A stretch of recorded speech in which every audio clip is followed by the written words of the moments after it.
The Adventure of Tom Sawyer by Mark Twain, romance simplifying the series, read by Kotchakorn, Seehanam. Chapter 12. What Tom Overheard. A few minutes later, Tom was in the shallow water of the Chance Bar, staring towards the Illinois bank. Before the water reached his waist, he was halfway over. Then he began confidently to swim the remaining 100 yards. He reached the bank, pushed themselves out, and set out in his streaming garments to the woods. A little before 10 o'clock, he came out into an open space opposite the village and saw the ferry boat rowing back to High Bank. He climbed down slave into the water, swam a few yards, and climbed into the rowing boat fastened to the ferry boat. He lay down and waited, so the bell rang. A voice gave orders to cast off. The flight began. Tom was pleased at his singing, for he knew that it was the boat's ride. Till for the night, a quarter of an hour. Later, the engine stopped. Tom swam overboard and swam ashore, running 50 yards downstream, where there was great danger of being seen. He flew along the lanes and soon found himself at his aunt's back fence. He came over and approached the window of Aunt Polly's room, for a light was burning there. There says Aunt Polly, "Sis, Mary and Joe purpose, Mother, go together, talking. They were both by the bed, and the bed was between them and the door. Very slowly, Tom pressed open the door, terribly every time it creaked. When he trusted that he might keep two on hands and knees, he pushed his head through and began. "Why is the candle burning so badly?" says Aunt Polly. Tom hurried up. When that door opened, "I believe," sis, "go and shut it." Tom disappeared under the bridge just in time.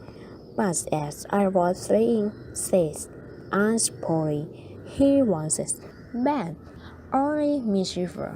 He never meant to do any harm, and he was raised hard by that ever lived." She began to cry. My John was the same. He was full of monkey tricks, but always unselfish and kind. I chafed him for talking that scream, forgetting. Then I threw it off myself because it was so. It is heart-breaking to think that I will never see him again in this world. Never, never, never. Poor Eritrea boy. Mrs. Purpose wept, breathing dry. "I hope Tom is happier where he is," says this, "but if he would be better in some way."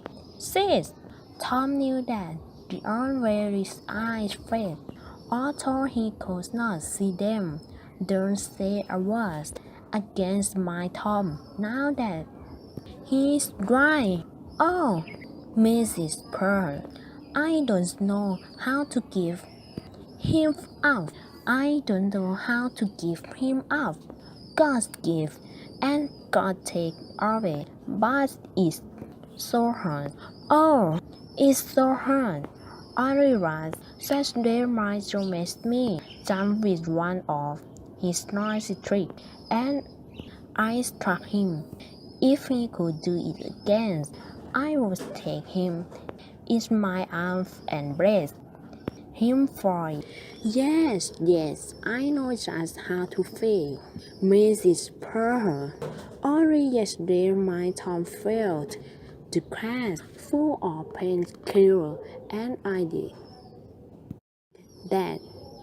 The creature would tear the house down, and God forgive me.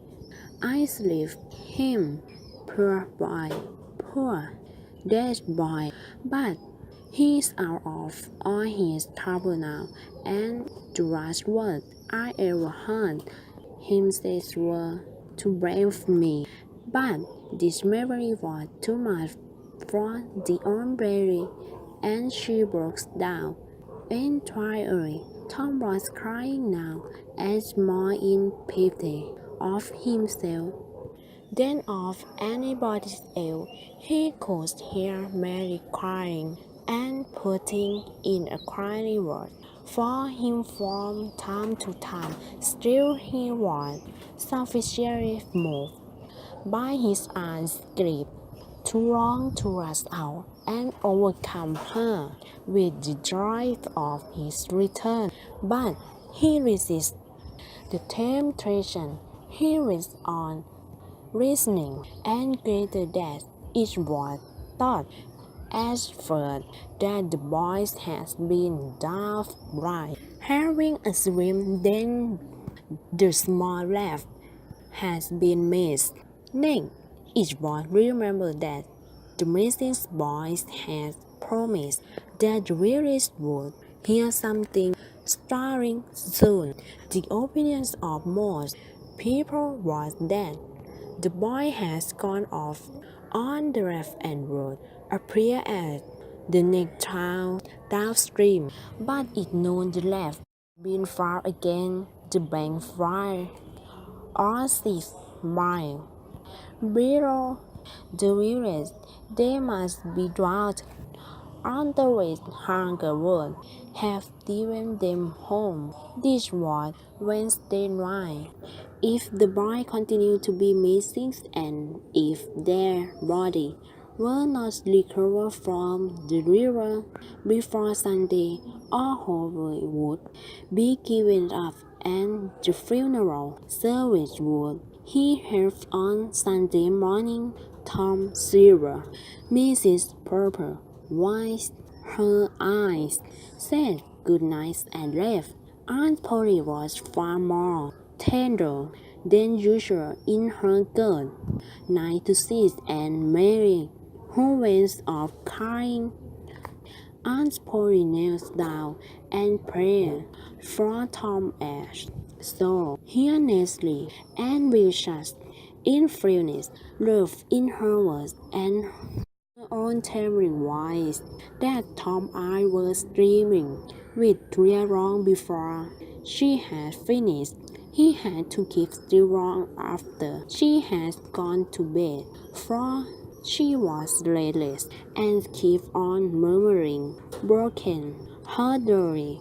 But at last she lay still all morning. I returned in her sleep. Now the boy stole out and stood regarding her. His heart was full of pity for her. He took out the bark roll and placed it by the candle, but something occurred to him, and he stood considered. A smile lit up his face, and he put the bark back in his pocket. Then he bent over and kissed the paisley and tiptoed out. He went to the ferry, wearing and walked boldly on board the boat, for he knew that opposite the iron safe bar. He raced until the sun was well up and turning the surface of the gas river into gold, and then entered the water a little later. He paused, dipping on the edge of the cave. No, Tom Strake. He heard Joe say, and he will come back. He won't desert. He know that would be shameful for a pilot. Tom to proud for that sort of thing, but I wonder, was he doing well? The drinks are out, asked they. Nearly, but not quite. Hark, the writing says that they are if he not back for breakfast. Which he is, exclaimed Tom, drifting gravely into craft. A splendid breakfast was soon provided, and Tom cried his adventure. They were arranged and brought through company of heroes. When the chef was finished, then Tom hid himself away to sleep until noon, and the other pilots got very toothless and expert.